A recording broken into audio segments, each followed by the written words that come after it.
மற்ற யூனிவர்சிட்டிஸும் இருக்குது, நான் ஏன் இங்கே வரணும் அப்படிங்கிற ஒரு கேள்வி இருக்கும். அதுக்கான பதில் என்ன? ஆக்சுவலாக இப்போ நம்ம ஒர்க் பண்ணுற யூனிவர்சிட்டி பேர் என்ன அப்படின்னு பார்த்தீங்கன்னா ஓ ஸ்டேட் மெடிக்கல் யூனிவர்சிட்டி. இது ஒரு ப்ராப்பர் கவர்மெண்ட் யூனிவர்சிட்டி. அரௌண்ட் 87 இயர்ஸாக ரன் ஆகிட்டுருக்கு.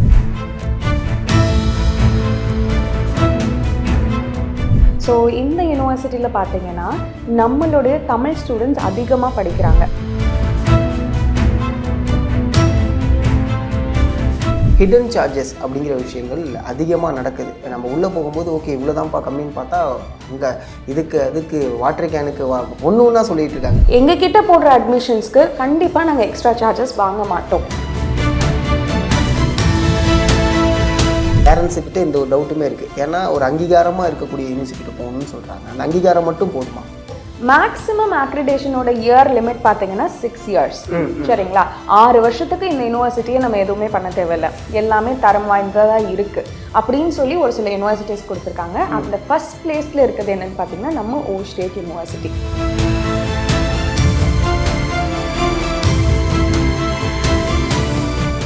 இங்கே ஓ ஸ்டேட் யூனிவர்சிட்டி வந்து எஃப்எம்ஜியை தாண்டி ஹெல்ப் பண்ணுறீங்க. For example career and job வரைக்குமே அதை சப்போர்ட் பண்ணுறீங்க. இது எப்படி பாசிபிள் ஆகுது அண்ட் இது உண்மையாகவே பண்ணுவீங்களா? இப்போ நம்ம யூனிவர்சிட்டியில் பார்க்குறீங்க அப்படின்னா 3rd to 5th year compulsory FMG coaching கொடுக்குறோம். பட் இதுக்கு எதுவும் நீங்கள் எக்ஸ்ட்ரா சார்ஜ் பண்ணுவீங்களா அப்படின்னு கேட்டிங்கன்னா நம்ம எந்த ஒரு எக்ஸ்ட்ரா சார்ஜஸ்மே பண்ணுறது இல்லை. எல்லாமே யூனிவர்சிட்டி ஃபீஸ்க்குள்ளே தான் வருது. இந்தியா கிளிட்ஸ் நேயர்களுக்கு வணக்கம். நான் சதீஷ். இன்றைக்கி நம்மளோட நேர்காணலில் யார் இருக்கா அப்படின்னா டாக்டர் பி திவ்யா, WCI ஓஷ் எஜுகேஷனல் கன்சல்டன்ட்டாக இருக்காங்க. வணக்கம் மேம், எப்படி இருக்கீங்க? வணக்கம், நான் நல்லா இருக்கேன். நீங்கள் எப்படி இருக்கீங்க? நல்லா இருக்கேன் மேம். இந்த நேர்காணல் நிறைய விஷயங்களை பேசி தெரிஞ்சுக்க போகிறோம். ப்ளஸ் நீட்டை பற்றி நிறைய விஷயங்கள் கேட்டு தெரிஞ்சுக்க போகிறோம். அட்மிஷன்ஸ் எப்படி போகுது அண்ட் அப்ராடில் எப்படி படிக்க போகிறாங்க, அதுக்கு என்னென்ன விஷயங்கள் இந்த யூனிவர்சிட்டி ஹெல்ப் பண்ண போகுது அப்படிங்கிறத கேட்டு தெரிஞ்சுக்க போகிறோம். ஒரு கன்சல்டண்ட்டாக சொல்லுங்கள், ஒரு யூனிவர்சிட்டி அப்படிங்கும்போது அவங்களுக்கான சில ஏரியாஸில் வந்து ஒரு இம்ப்ரூவ்மெண்ட் இருக்கும்.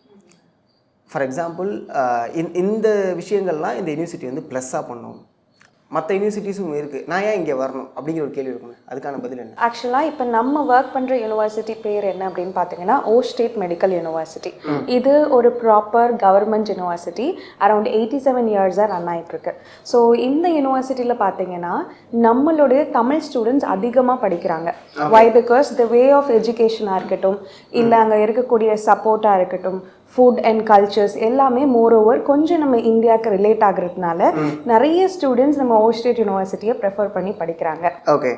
அதேமாரி வந்து பார்த்திங்கன்னா நிறைய கன்சல்டன்ட் இருக்குது. ஆனால் இது ஒரு ஆர்த்தரைஸ்டான கன்சல்டன்ட், இது ஒரு ஆர்த்தரைஸ்டான யூனிவர்சிட்டி அப்படிங்கிறத எப்படி கண்டுபிடிக்கும்? ஏன்னா இங்கே இருக்கக்கூடிய மிகப்பெரிய பிரச்சனையே அதுதான். ஒரு பேரண்ட் வந்து MBBS படிக்க வைக்கணும்னு ஆசைப்பட்றாங்க, ஸ்டூடெண்ட்டுக்கும் அது ஒரு எய்மாகவே இருக்குது. பட் ஆனால் ஏதோ ஒரு வகையில் ஏதோ ஒரு விஷயத்தில் லாக் ஆகி நிற்கிறாங்க. அதை எப்படி கண்டுபிடிக்கிறது ஒரு ஆர்த்தரைஸ்டு யூனிவர்சிட்டி அப்படிங்கிறது? ஓகே, இப்போ ஃபஸ்ட்டு ஒரு ஸ்டூடெண்ட் வந்து ஒரு யூனிவர்சிட்டியை சூஸ் பண்ண போகிறாங்க அப்படின்னா டெஃபினட்டாக அவங்க ஒரு ப்ராப்பர் கன்சல்டண்ட்டை தான் வந்து அப்ரோச் பண்ணணும். ஸோ இப்போ கன்சல்டண்ட்டை அப்ரோச் பண்ணணும் அப்படின்னா இப்போ இருக்கக்கூடிய காலகட்டத்தில் நிறைய கன்சல்டன்ட்ஸ் ஒர்க் பண்ணுறாங்க. பட் அவங்க ப்ராப்பராக ஆத்தரைஸ்டு கன்சல்டன்ட் அப்படின்றத எப்படி கண்டுபிடிக்கிறது அப்படின்னு கேட்டிங்கன்னா ஒரு யூனிவர்சிட்டிக்கு கண்டிப்பாக ஒரே ஒரு கன்சல்டன்ட் மட்டும்தான். இப்போ ஃபார் எக்ஸாம்பிள் தமிழ்நாடு அப்படின்னு எடுத்துக்கிட்டோம்னா ஒரே ஒரு ஆத்தரைஸ் கன்சல்டன்ட் மட்டும்தான் இருப்பாங்க. பேலன்ஸ் அவங்களுக்கு ஒர்க் பண்ணுறவங்க எல்லாமே சப் ஏஜென்ட்ஸாக மட்டும்தான் இருக்க முடியும். இதுதான் ரூல்ஸ். ஸோ நிறைய பேரண்ட்ஸ்க்கு இன்னும் இந்த விஷயங்கள் தெளிவாக தெரியலன்னு தான் சொல்லணும்.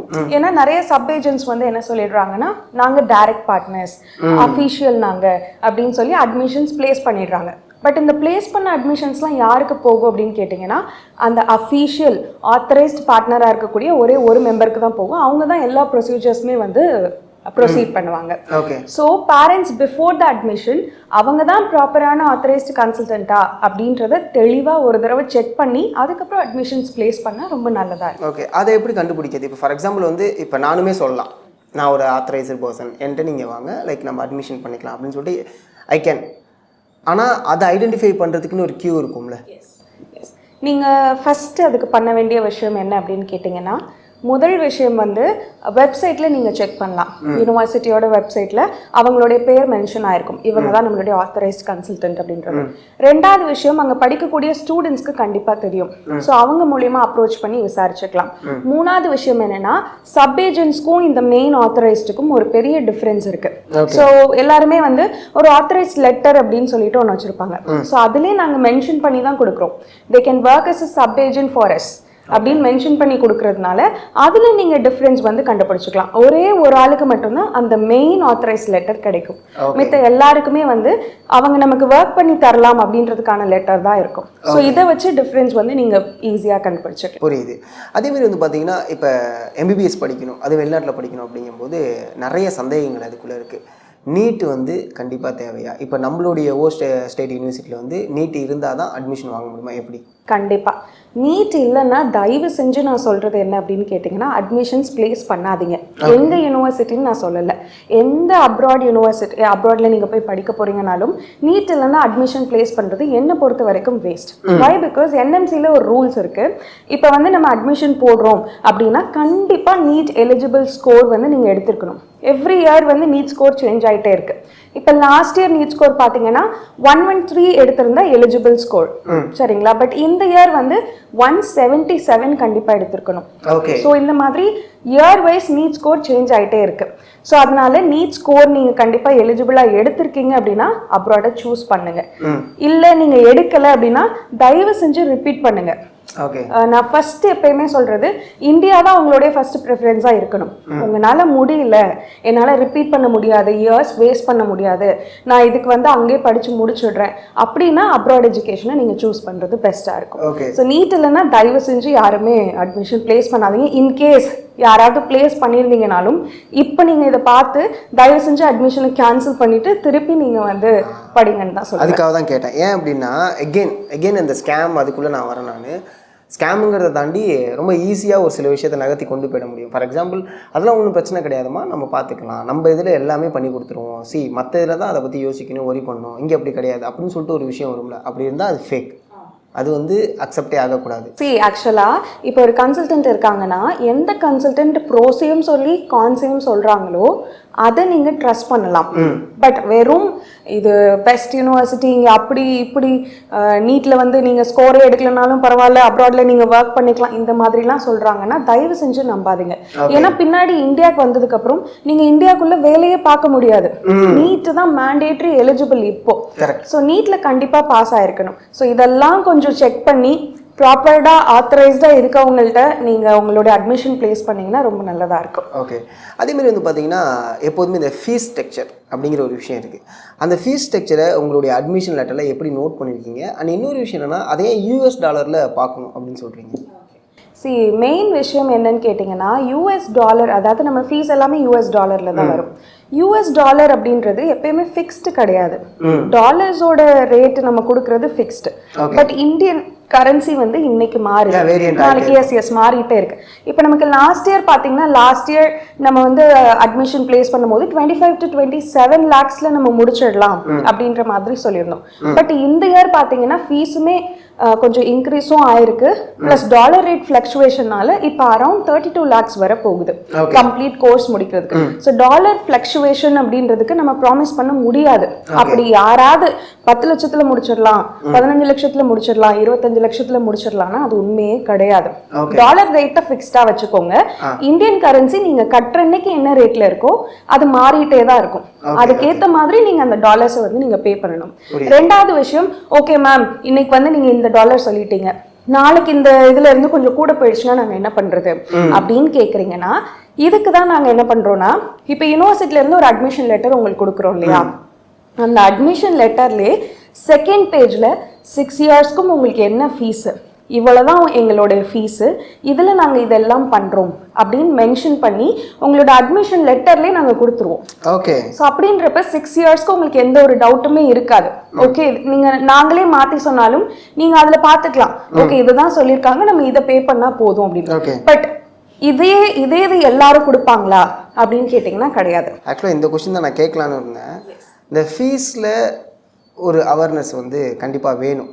ஓகேங்களா? ஃபார் எக்ஸாம்பிள் வந்து ரொம்ப கம்மியான ஃபீஸ் ஸ்ட்ரக்சர் அப்படின்னு சொல்லிட்டு ஸ்டூடெண்ட்டை அட்ராக்ட் பண்ணி உள்ளே இழுத்துட்டு ஹிடன் சார்ஜஸ் அப்படிங்கிற விஷயங்கள் அதிகமாக நடக்குது. நம்ம உள்ளே போகும்போது ஓகே இவ்வளோ தான்ப்பா கம்மின்னு பார்த்தா அங்கே அதுக்கு வாட்டர் கேனுக்கு ஒன்று ஒன்றா சொல்லிகிட்டு இருக்காங்க. ஸோ இது மாதிரியான சார்ஜஸ் அப்படிங்கிறது இதில் இருக்கா? நீங்கள் யார்கிட்ட அட்மிஷன் ப்ளேஸ் பண்ணியிருந்தாலும் பரவாயில்ல, பட் கண்டிப்பாக ஒரு தடவை வந்து நீங்கள் ரீசெக் எங்ககிட்ட பண்ணிக்கிறது ரொம்ப அவசியம் அப்படின்னு நான் சொல்லுவேன். ஏன் அப்படின்னு கேட்குறீங்கன்னா, இப்போ நம்ம ஒர்க் பண்ணுறது ஓ ஸ்டேட் யூனிவர்சிட்டிக்கு மட்டும். ஸோ இப்போ ஒரு ஸ்டூடெண்ட் யார்கிட்டயோ அட்மிஷன் எடுக்கிறாங்க, ஏதோ ஒரு சப் ஏஜென்ட்டை எடுக்கிறாங்கன்னா, நீங்கள் ஒரு தடவை எங்களுக்கு காலோ மெசேஜோ பண்ணி ஓ ஸ்டேட் யூனிவர்சிட்டியில் என்னோட ஸ்டூடெண்ட், அதாவது என்னோட பையனோ பொண்ணோ பேர் ரெஜிஸ்டர் ஆயிருக்கா அப்படின்றத ஒரு தடவை கிராஸ் செக் பண்ணிக்கோங்க. இன்கேஸ் நீங்கள் இல்லைன்னா டேரெக்டாக நீங்கள் எங்களை அப்ரோச் பண்ணி அடுத்தடுத்த ப்ரொசீஜர்ஸை பண்ணலாம். ஸோ நிறைய பேர் வந்து ரெஜிஸ்டர் பண்ணாமலே இந்த மாதிரி ஒர்க் பண்ணிட்டு இருக்காங்க. அட்மிஷனே பிளேஸ் ஆகாது, பட் அவங்க கிட்ட இருந்து அமௌண்ட்ஸ் எல்லாமே வாங்கிக்கிறாங்க. அந்த ஒரு விஷயத்துல இப்போ ஃபார் எக்ஸாம்பிள் அது ஏமாந்தது தான், இதுக்கப்புறம் ஏமாறாம வேணா பார்த்துக்க முடியும். கரெக்டா? ஓகே. ஸோ அதனால தான் அதை கேட்டேன் நான். ஸோ நான் திருப்பியுமே சொல்கிறது என்னன்னு கேட்டிங்கன்னா, எங்ககிட்ட போடுற அட்மிஷன்ஸ்க்கு கண்டிப்பாக நாங்கள் எக்ஸ்ட்ரா சார்ஜஸ் வாங்க மாட்டோம். யூனிவர்சிட்டி ஃபீஸை யூனிவர்சிட்டியில் டைரெக்டாக பே பண்ணுங்க. பட் நீங்கள் சப் ஏஜென்ட்ஸ்ட்டு கொடுக்குற அமௌண்ட்டுக்கு நாங்கள் பொறுப்பேற்றுக்க முடியாது. பிகாஸ் அது எங்களுடைய டைரக்ட் அட்மிஷன்ஸ் கிடையாது. ஸோ இந்த விஷயங்கள் எல்லாம் பார்த்து வெரிஃபை பண்ணி நீங்கள் அட்மிஷன் ப்ளேஸ் பண்ணுங்க. இதுக்குள்ளே நான் என்ன ஒரு கேள்வியுமே கேட்டுடுறேன். டைரெக்டாக அப்படின்னு ஒரு விஷயம் சொல்கிறீங்களே, டைரெக்டாக எங்ககிட்ட வரும்போது எந்த ஒரு சார்ஜஸுமே கிடையாது. சப் ஏஜென்ட்கிட்ட போனால் சார்ஜஸ் இருக்கும். அஃப்கோர்ஸ். இப்போ எனக்கு டைரெக்டாக வர தெரியல, இவர் மூலியமாக வரேன், அப்போ அவர் சப் ஏஜென்ட் தான். இந்த டைரெக்டாக வரதுக்கான பாசிபிலிட்டிஸ் என்ன, அது எப்படி வர முடியும்? கண்டிப்பாக நீங்கள் வந்து நான் ஆல்ரெடி சொல்லியிருந்தேன் இல்லையா, வெப்சைட்டில் செக் பண்ணுங்கள். இன்கேஸ் உங்களுக்கு அப்படி தெரியல அப்படின்னா நம்மளோட நம்பர் எப்பயுமே காண்டாக்டில் டிஸ்பிளே பண்ணிகிட்டே தான் இருப்போம். ஸ்டூடெண்ட்ஸ் கிட்டேயுமே நீங்கள் ரெஃபர் பண்ணும்பொழுது நம்மளுடைய டீட்டெயில்ஸ் எல்லாமே கிடச்சிரும். ஸோ அப்படின்றப்ப நீங்கள் யார் ஆத்தரைஸ்னு அவங்கள்ட்ட கேட்கும் போது அவங்க சொல்லிடுவாங்க இல்லையா, ஸோ அது மூலியமாக தான் நீங்கள் கண்டுபிடிச்சிக்க முடியும். Okay done. அதேமாரி வந்து பார்த்தீங்கன்னா, ஒரு மெடிக்கல் யூனிவர்சிட்டியை நம்ம வந்து தேர்வு செய்கிறோம் அப்படிங்கும்போது அக்கரண்டேஷன் அப்படிங்கிறது ரொம்ப முக்கியமாகவும் இருக்குது. அதை ஆக்சுவலாக அது மட்டும் போதுமா? பேரண்ட்ஸுக்கிட்ட இந்த ஒரு டவுட்டுமே இருக்குது. ஏன்னா ஒரு அங்கீகாரமாக இருக்கக்கூடிய யூனிவர்சிட்டியில் போகணும்னு சொல்கிறாங்க. அந்த அங்கீகாரம் மட்டும் போதுமா? ஓகே. மெயினாக இதுக்கு என்ன அப்படின்னு பார்த்தீங்கன்னா, ஆக்ரிடேஷன் அப்படிங்கிறது ஒரு யூனிவர்சிட்டிக்கு கொடுக்கக்கூடிய அங்கீகாரம். ஸோ இப்போ கிர்கிஸ்தானில் புதுசாக இந்த அங்கீகாரத்தை வந்து கொண்டு வந்திருக்காங்க, ஸ்டேட் ஆக்ரிடேஷன் அப்படின்னு சொல்லுவோம். ஸோ இதில் இந்த வருஷம் என்ன நடந்தது அப்படின்னு பார்த்தீங்கன்னா, எல்லா யூனிவர்சிட்டிஸ்க்குமே கிர்கிஸ்தானில் இருக்கக்கூடிய எல்லா யூனிவர்சிட்டிஸ்க்குமே ஆக்ரிடேஷன் கண்டக்ட் பண்ணாங்க. இதில் ஒரு 13 யூனிவர்சிட்டி ஆக்ரிடேஷன் பாஸ் பண்ணலை.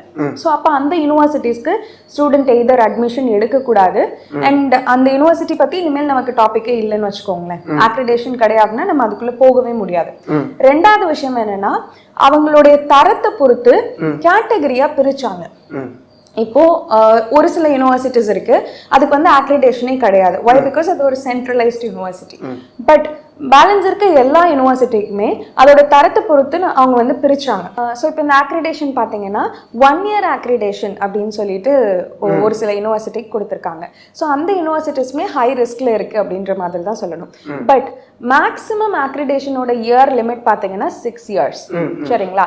6 வருஷத்துக்கு இந்த யூனிவர்சிட்டியை நம்ம எதுவுமே பண்ண தேவையில்லை, எல்லாமே தரம் வாய்ந்ததாக இருக்கு அப்படின்னு சொல்லி ஒரு சில யூனிவர்சிட்டிஸ் கொடுத்துருக்காங்க. அதில் ஃபர்ஸ்ட் பிளேஸ்ல இருக்குது என்னன்னு பார்த்தீங்கன்னா நம்ம ஓ ஸ்டேட் யூனிவர்சிட்டி. ஸோ இப்போ ஸ்டூடெண்ட் அட்மிஷன் எடுக்கிறாங்கன்னா தைரியமா எடுக்கலாம். பிகாஸ் அவங்களோட கோர்ஸே 5 year + 1 year இன்டர்ன்ஷிப். ஸோ அப்படின்றப்ப 6 yearsல அவங்க கோர்ஸே முடிச்சிருவாங்க. பிளஸ் அவங்களுக்கு 6 year ஆக்ரிடேஷனும் ஃபுல்லா இருக்கு. ஸோ அதனால பயப்படாம சூஸ் பண்ணலாம் ஓ ஸ்டேட்டை. ஓகே.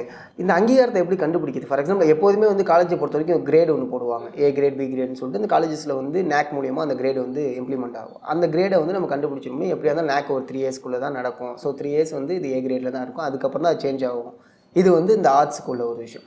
இப்போ இங்கே அங்கீகாரம் அந்த 1 year இருக்குது 6 year இருக்குங்கிறத எப்படி ஐடென்டிஃபை பண்ணுறது?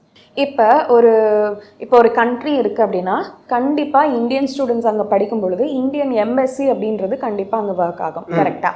ஸோ அப்போ நம்ம என்ன பண்ணணும் அப்படின்னா, இந்த எம்பசி வந்து பிஷ்கேக் எங்களோட கேபிட்டலில் இருக்குது. ஸோ இதில் இருந்து தான் நமக்கு இந்த அஃபிஷியல் இன்ஃபர்மேஷன்ஸ் எல்லாமே வரும். ஸோ நாங்கள் எங்களோட ஸ்டூடெண்ட்ஸ் காலேஜ் வந்தோன்னே நாங்கள் இந்த எல்லா இன்ஃபர்மேஷனுமே ஸ்டூடெண்ட்ஸ்க்கு ஷேர் பண்ணிவிடுவோம். என்னென்ன நோட்டீஸ் என்எம்சிலேருந்து நமக்கு வெளியாகுதோ இந்தியன் எம்பசி மூலியமாக நமக்கு வரும். ஸோ இந்தியன் எம்பசியில் நீங்கள் இது எல்லாமே செக் பண்ணலாம் பிஃபோர் பிளேசிங் த அட்மிஷன். இது எல்லா நோட்டீஸுமே உங்களுக்கு தெளிவாக அதில் வந்துடும். ஸோ அப்போ அதில் நீங்கள் பார்த்தீங்கன்னா எல்லா டீட்டெயில்ஸுமே வரும். அதுக்கேற்ற மாதிரி நீங்கள் வந்து அட்மிஷன்ஸ் ப்ரொசீட் பண்ணலாம். ஓகே. அதேமாதிரி வந்து பார்த்தீங்கன்னா ஒரு கன்சல்டன்ஸ் வந்து அட்மிஷன் போடும்போது எஃப்எம்ஜி வரைக்கும் நாங்கள் சப்போர்ட் பண்ணுவோம் அப்படின்னு. ஆனால் இங்கே ஓ ஸ்டேட் யூனிவர்சிட்டி வந்து எஃப்எம்ஜியை தாண்டி ஹெல்ப் பண்ணுறீங்க? For example career and job வரைக்குமே அதை சப்போர்ட் பண்ணுறீங்க. இது எப்படி பாசிபிள் ஆகுது அண்ட் இது உண்மையாகவே பண்ணுவீங்களா? ஓகே. ஆக்சுவலாக இப்போ என்னன்னு கேட்டிங்கன்னா எல்லா யூனிவர்சிட்டிலையுமே எஃப்எம்ஜி சப்போர்ட் பண்ணுறாங்க இப்போ அப்ராடை பொறுத்த வரைக்கும். இப்போ நம்ம யூனிவர்சிட்டியில் பார்க்குறீங்க அப்படின்னா 3rd to 5th year compulsory FMG coaching கொடுக்குறோம். பட் இதுக்கு எதுவும் நீங்கள் எக்ஸ்ட்ரா சார்ஜ் பண்ணுவீங்களா அப்படின்னு கேட்டிங்கன்னா நம்ம எந்த ஒரு எக்ஸ்ட்ரா சார்ஜஸ்மே பண்ணுறது இல்லை. எல்லாமே யூனிவர்சிட்டி ஃபீஸ்க்குள்ளே தான் வருது. பட் ஒரு சில யூனிவர்சிட்டிஸில் இதுக்கு தனியாக சார்ஜஸ் வாங்கிட்டு அதுக்கப்புறம் அவங்களுக்கு கோச்சிங் கொடுக்குறாங்க. ஸோ இது முதல் விஷயம். இந்த எஃப்எம்ஜி கோச்சிங் கொடுத்தா மட்டும் போதுமா அப்படின்னு கேட்குறீங்கன்னா இல்லை. ஒவ்வொரு கிளாஸ் நாங்கள் அசைன் பண்ணதுக்கு அப்புறமே ஒவ்வொரு இதுக்குமே நாங்கள் மார்க் டெஸ்ட் வைக்கிறோம். நீங்கள் இந்தியாவில் என்ன பேட்டர்னில் எக்ஸாம் எழுத போறீங்களோ ஒவ்வொரு சப்ஜெக்ட்ஸ்க்கும் தனித்தனியாக நாங்கள் வைக்கிறோம். அதை யூட்டிலைஸ் பண்ணிக்கிறது ஸ்டூடெண்ட்டோட கேப்பபிலிட்டி தான். ஸோ நாங்கள் எங்கள் சைட்ல இருந்து ஃபுல் சப்போர்ட் கொடுத்துட்டு தான் இருக்கோம். ஸோ எஃப்எம்ஜியில் நம்ம என்ன ஃபுல் சப்போர்ட் கொடுத்தாலும் இந்தியாவில் டே பை டே எக்ஸாம்ஸ் வந்து டஃபர் ஆகிட்டு தான் இருக்கு. இப்போ எஃப்எம்ஜி எழுதுறாங்க, எஃப்எம்ஜி கிளியர் பண்ணதுக்கப்புறம் வேற என்ன சப்போர்ட் பண்ணுறீங்க? நீங்கள் WCAயோட சப்போர்ட் வந்து எஃப்எம்ஜி முடிக்கிற வரைக்கும் முன்னாடி இருந்தது. இப்போ புதுசாக என்ன பண்ணுறோம் அப்படின்னு கேட்டிங்கன்னா எல்லா ஸ்டூடெண்ட்டுமே இப்போ எஃப்எம்ஜி எழுதுறாங்க, பாஸ் ஆன ஸ்டூடெண்ட்ஸ் இருப்பாங்க, அவங்க கிட்ட சர்டிஃபிகேட்ஸ் இருக்கும். பட் அவங்க கிட்ட இன்னும் ஜாப் ஆப்பர்ச்சுனிட்டிஸ் வந்திருக்காது. ஸோ அவங்களுக்கு ஜாப் வேகன்சிஸ் இன்னும் கிடைக்கல அப்படின்னா இப்போ நம்ம ஜாப் வேகன்சிஸ்க்குமே ஹெல்ப் பண்ணிட்டு இருக்கோம். ஸோ அவங்களோட ஏரியாவை பொறுத்து அந்த ஏரியாவில் எந்த ஹாஸ்பிட்டல்ஸில் வேக்கன்ட் இருக்கு, எவ்வளோ சேலரி இருக்கு, ஸோ இந்த மாதிரியான ஆப்பர்ச்சுனிட்டிஸ் நம்ம பண்ணி கொடுத்துட்டு இருக்கோம். ஓகே. அதேமாரி வந்து பார்த்தீங்கன்னா வெறும் அட்மிஷன்ஸ்க்கு மட்டும் இல்லாமல் லைக் மணி எக்ஸ்சேஞ்சாக இருக்கட்டும், ஃப்ளைட் அசிஸ்டண்ட்டாக, டிக்கெட் அசிஸ்டண்ட்டாக இருக்கட்டும், இது எல்லாமே நீங்கள் சப்போர்ட் பண்ணுறது, அதாவது ப்ராக்டிக்கல் சப்போர்ட்டுமே பண்ணுறீங்க அப்படிங்கிறது இதுவுமே உண்மைதானா இல்லை ஜஸ்ட் லைக் தட்? இப்போ நம்ம கிட்ட பார்த்தீங்கன்னா மெயினாக இப்போ ஸ்டூடெண்ட்ஸ் வராங்கன்னா ஃபீஸ் வந்து டாலரில் பே பண்ணுறாங்க. ஸோ அப்போ அவங்களுக்கு கண்டிப்பாக டாலருக்கு ஒரு சப்போர்ட் இருக்கணும். டாலர் எக்ஸ்சேஞ்ச் பண்ணுறதுக்கு நிறைய பேரண்ட்ஸ்க்கு தெரியாது. ஸோ அந்த சப்போர்ட்டுமே கம்ப்ளீட்டாக நம்மளே பண்ணி கொடுக்குறோம். WCI ஓஷு டாலர் எக்ஸ்சேஞ்ச்லேருந்து எல்லாமே பண்ணி கொடுக்குறோம். அண்ட் ஃப்ளைட் அசிஸ்டன்ஸ் அப்படின்னு பார்க்கும்பொழுது ஃபர்ஸ்ட் டைம் எப்பயுமே நாங்கள் சார்ட்டர்ட் ஃப்ளைட்டில் தான் கூட்டிகிட்டு போவோம், நார்மல் ஃப்ளைட்டில் கூட்டிகிட்டு போக மாட்டோம். அண்ட் சார்ட்டர்ட் ஃப்ளைட்டில் ஒன்லி எங்களோட ஸ்டூடெண்ட்ஸ் மட்டும்தான் இருப்பாங்க. ஜஸ்ட் 4 hours அவங்க ரீச் ஆகிடுவாங்க. And second time third time அவங்க எப்போ வரணும்னாலும் அவங்களுக்கான டிக்கெட்ஸ் எல்லாமே நம்ம தான் ப்ரொவைட் பண்றோம். டில் தி 5th இயர் அவங்க முடிச்சு வர வரைக்குமே நம்ம ப்ரொவைட் பண்றோம். ஓகே. இப்போ வந்து பார்த்தீங்கன்னா மெடிக்கல் எஜுகேஷனை பொறுத்த வரைக்கும் எப்போதுமே வந்து பார்த்தீங்கன்னா கிளாஸ் ரூம் டீச்சிங் மட்டும் இல்லாமல் இந்த மெடிக்கல் எக்ஸ்போர்ட்ஸ்ங்கிறது கண்டிப்பாக இம்பார்ட்டன்ட் தான் வச்சுக்கலாம். ஏன்னா அதுக்காக தான் அவங்க மெடிக்கலுக்குள்ளேயே போகிறாங்க. அதை தாண்டி பேஷண்டோட இன்ட்ராக்ஷன் வந்து ரொம்ப முக்கியம். ஒரு பேஷண்ட் கிட்ட எப்படி பண்ணணும், அவங்க என்ன கண்டிஷனில் இருப்பாங்க, ஸோ அது எல்லாத்தையுமே அண்டர்ஸ்டாண்ட் பண்ணி தான் ஒரு டாக்டர் வந்து அங்கே பேஷண்ட்டை ட்ரீட் பண்ண முடியும். ஆனால் இந்த கிளினிக்கல் எக்ஸ்போசர் வந்து பெருசாக இல்லை அப்படிங்கிற மாதிரியும் நிறைய பேர் சொல்கிறாங்க. இங்கே ஓஸ்ட்டில் எப்படி? ஓகே. இப்போ மெயினாக ஒரு விஷயம் என்ன அப்படின்னு பார்த்தீங்கன்னா கண்டிப்பாக ஒரு மெடிக்கல் யூனிவர்சிட்டி ரன் ஆகுது அப்படின்னா இந்தியாவையும் அப்ராடையும் கம்பேர் பண்ணும் பொழுது இந்தியா தான் பெஸ்ட். உங்களுக்கு இந்த கிளினிக்கல் எக்ஸ்போஷர் எல்லாத்துலேயுமே. பட் அங்கே உங்களுக்கு கிளினிக்கல் எக்ஸ்போஷர் இருக்கா அப்படின்னு கேட்டிங்கன்னா கண்டிப்பாக இருக்கு. ஃப்ரம் த 2nd இயர் உங்களுக்கு கிளாஸஸே கிளினிக்கல் ஓரியன்டாக தான் போடுறாங்க. ஸோ அப்படின்றப்ப அதை யூட்டிலைஸ் பண்ணிக்கிறது அப்படின்றது ஸ்டூடெண்ட்டோட கையில தான் இருக்கு. வை? பிகாஸ் இந்தியாவில் இருக்க மாதிரி ஸ்ட்ரிக்டா இருக்காங்களா ஸ்டாஃப்ஸ் அப்படின்னு கேட்டிங்கன்னா கிடையாது. அங்கே லிபரல், அவங்களுடைய ஒர்க்ஸ் முடிச்சுட்டு அவங்க கரெக்டாக போயிடுவாங்க. பட் ஸ்டூடெண்ட்ஸ் அதை கேப்பபிளாக எடுத்துக்கிட்டு அவங்க எந்த அளவுக்கு கற்றுக்குறாங்களோ அந்த அளவுக்கு தான் அவங்க கிளினிக்கல்ல மூலியமாக அவங்க கற்றுக்க முடியும். நம்ம இடையில பேசும்போது சொன்னீங்க இந்த மார்க் டெஸ்ட் வந்து நம்ம சொல்கிறோம் அப்படின்னு சொல்லி. ஆனால் இங்கே ஒரு கேள்வி இருக்குல்ல, மார்க் டெஸ்ட்டை எப்படி உங்கள் காலேஜ் வந்து இம்ப்ளிமெண்ட் பண்ணுறாங்க? இதுதான் எல்லாருக்கும். ஏன்னா மார்க் டெஸ்ட் வந்து பண்ணுறது ஓகே, அது எப்படி இம்ப்ளிமெண்ட் ஆகுது? ஓகே. எஃப்எம்ஜி கோச்சிங்கை பொறுத்த வரைக்கும் நிறைய காலேஜஸில் வந்து வெளியிலேருந்து டீச்சர்ஸ் கூட்டிகிட்டு வந்து அவங்களோட அகாடமி பேஸ் பண்ணி தான் மார்க் டெஸ்ட்டாக இருக்கட்டும் இல்லை நார்மலாக கோச்சிங்காக இருக்கட்டும் பண்ணுறாங்க. பட் நம்ம ஓஸ்டேட் யூனிவர்சிட்டியில் ஒரு ஸ்பெஷாலிட்டி என்ன அப்படின்னு கேட்டிங்கன்னா நம்மக்கிட்ட ஓன் அகாடமி இருக்குது. அகாடமி பேர் பேஸ் மேக்கர் அகாடமி. ஸோ நாங்கள் என்ன பண்ணுவோம் அப்படின்னா எங்களோட மார்க் டெஸ்ட்டாக இருக்கட்டும், என்னென்ன கிளாஸஸ் ஷெட்யூல் எல்லாமே எங்களோட ஆப்பில் நாங்கள் பேஸ் பண்ணி எல்லாமே கொடுத்துட்றோம். ஸோ அப்படின்றப்ப எங்கள் ஸ்டூடெண்ட்ஸ்க்கு அதை அக்சஸ் பண்ணுறதுக்கு ஈஸியாக இருக்குது. ஓகே. இப்போ நீங்கள் சொல்கிறீங்களே இதில் இப்போ வெளிலேருந்து மார்க் டெஸ்ட்டுக்கு அழைச்சிட்டு வராங்க அப்படிங்கிற தாண்டி நம்மள்ட்ட தனி ஒரு அகாடமியே இருக்குது. அதில் என்ன பெஸ்ட்? இப்போ வெளிலேருந்து வரவங்களுக்கும் இங்கேயே இருந்து பண்ணுறவங்களுக்கும் என்ன டிஃப்ரெண்ட்? நம்மளோட பேஸ் மேக்கர் அகாடமியில் என்ன அப்படின்னு பார்த்தீங்கன்னா முதல் விஷயம் யூனிவர்சிட்டிக்கு கரெக்டாக அந்த ஷெட்யூல் மேட்ச் ஆகுதா அப்படின்றத பார்த்து அதுக்கேற்ற மாதிரி தான் நம்ம ஷெட்யூலே பிளேஸ் பண்ணுவோம். ரெண்டாவது விஷயம் நம்மளுடைய பேஸ் மேக்கர் அகாடமியில் ஒன்லி டாப் ஃபேக்கல்டிஸ் மட்டும்தான் நம்ம அசைன் பண்ணுறோம். ஸோ அப்படின்றப்போ எல்லாத்த விட கம்பேர் பண்ணும் பொழுது நம்மளோட பேஸ் மேக்கர் அகாடமியில் நம்ம ஸ்டூடெண்ட்ஸ் படிக்கும் பொழுது அது ஈஸியாக இருக்குது. மூணாவது விஷயம் என்ன அப்படின்னு பார்க்குறீங்கன்னா சார்ஜஸ். மித்த யூனிவர்சிட்டிலேயோ மித்த அகாடமிலேயோ அவங்க பே பண்ணி தான் படிக்கணும். பட் இந்த பேஸ்மேக்கர் அகாடமியில் நம்மளோட ஸ்டூடெண்ட்ஸ் படிக்கிறாங்க அப்படின்னா ஃப்ரீ ஆஃப் சார்ஜ் தான். அவங்கள்ட்ட மணி எதுவுமே நாங்கள் வந்து வாங்க போகிறது கிடையாது. யூனிவர்சிட்டி ஃபீஸில் எல்லாமே வந்துடும். இதெல்லாம் யார் பண்ணுறது அப்படின்னு கேட்டிங்கன்னா WCI நாங்கள் தான் அரேஞ்ச் பண்ணுறோம்.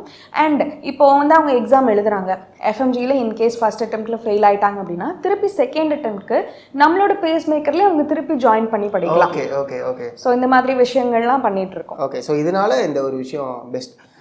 ஃபைனலாக ஸ்டூடெண்ட்ஸுக்கும் பேரண்ட்ஸுக்கும், அதாவது வெளிநாட்டில் படிக்கணும் அப்படின்னு பிளான் பண்ணுறாங்க, மெடிக்கல் படிக்கணும்ப்பா அப்படின்னு பிளான் பண்ணுறாங்க அப்படின்னா அவங்களுக்கு நீங்கள் கொடுக்கக்கூடிய மிக முக்கியமான ஒரு அட்வைஸ் அப்படின்னா அது என்ன? சரி, நான் ஆல்ரெடி சொன்ன மாதிரி முதல்ல எப்பயுமே உங்களோட கன்சர்னாக இருக்கக்கூடியது இந்தியாவில் நீங்கள் MBBS பண்ணுறது தான். இந்தியாவில் பண்ண முடியாத பட்சத்துக்கு நீங்கள் அப்ராடை சூஸ் பண்ணுங்கள். அப்ராடில் எஜுகேஷன் கொஞ்சம் லிபரலாக தான் இருக்கும். நம்ம தான் ஸ்பெஷல் எஃபர்ட்ஸ் போட்டு படிக்கணும். ரெண்டாவது விஷயம். அடுத்த விஷயம், நீட் கண்டிப்பாக நீங்கள் பாஸ் ஆகிருக்கணும். பாஸ் ஆகலைன்னா அட்மிஷன் ப்ளேஸ் பண்ணாதீங்க. எங்கே வெளிநாட்டில் வேலை பார்த்துக்கலாம் அப்படின்னு சொன்னாலும் பண்ணாதீங்க. அடுத்து ஆக்ரிடேஷன் முக்கியம்தான். பட் ஆக்ரிடேஷன் மட்டும் முக்கியமானு கேட்டிங்கன்னா கிடையாது. இதை தாண்டியும் யூனிவர்சிட்டிக்குள்ளே நீங்கள் செக் பண்ண வேண்டிய விஷயங்கள் நிறைய இருக்குது. ஸோ எல்லாத்தையுமே செக் பண்ணி அட்மிஷன் ப்ளேஸ் பண்ணுங்க. கடைசி விஷயம் என்ன அப்படின்னு பார்த்தீங்கன்னா, இவ்வளோ யோசிக்கிற நீங்கள் ப்ராப்பரான ஆத்தரைஸ்டான ஒரு கன்சல்டண்ட்டை சூஸ் பண்ணி போகும் பொழுது அவங்களுக்கு சப்போர்ட் பார்த்தீங்கன்னா ஸ்டூடெண்ட்ஸ்க்கான சப்போர்ட் வந்து டில் த எண்ட் வரைக்குமே இருக்கும். நார்மல் ஸ்டூடெண்ட்டோ இல்லை சப் ஏஜென்ட்ஸோ பிளேஸ் பண்ணி போகும்போது 1 or 2 years தான் அந்த சப்போர்ட் இருக்குது. ஒரு சிலருக்கு அந்த சப்போர்ட்டும் கிடைக்கிறது இல்லை. ஸோ ஆல் ஓவர் பார்த்துக்கிறது அப்படின்னு பார்த்தீங்கன்னா WCI ஓஷ் தான், ஓஷ் ஸ்டேட் யூனிவர்சிட்டிக்கு. ஸோ இதெல்லாம் நீங்கள் ரெஃபர் பண்ணி அதுக்கப்புறம் உங்களோட அட்மிஷனை பிளேஸ் பண்ணிங்கன்னா உங்களோட ஃப்யூச்சர் பிரைட்டாக இருக்கும் அப்படின்றது தான் என்னோட. நைஸ்.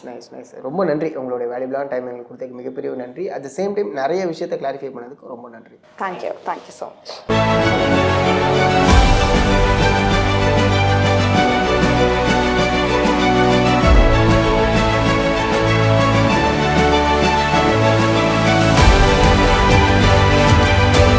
WCI ஓஷ் எஜுகேஷனல் கன்சல்டன்ட், உங்கள் MBBS கனவை நனவாக்கும் சிறந்த வழிகாட்டி.